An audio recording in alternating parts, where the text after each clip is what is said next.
Greetings to all. Today's topic is effects of force. No one has seen force, but we always feel the effect of a force. It can only be explained by describing what happens when a force is applied to an object. Let us understand each effect with the help of few examples.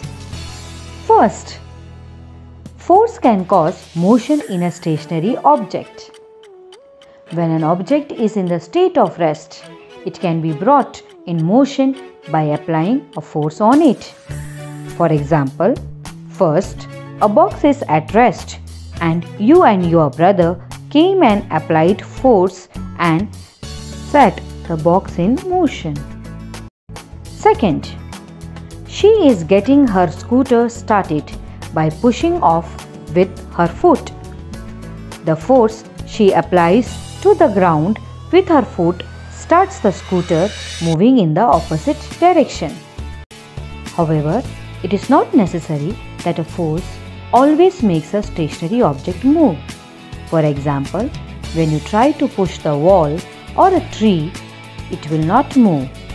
This is because the force applied by you is not sufficient to move the wall or a tree.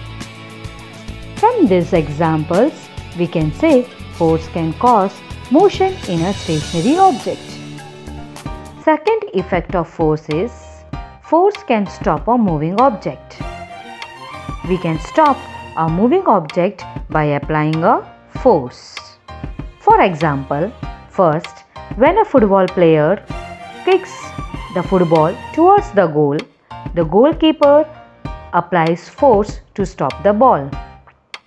Second example, a spinning top can be stopped by the force exerted by our hands. Third example, a moving ball can stop on its own due to the force of friction. Fourth example, when you apply brakes, the moving bicycle stops. So, from these examples, we can say that force can stop a moving object.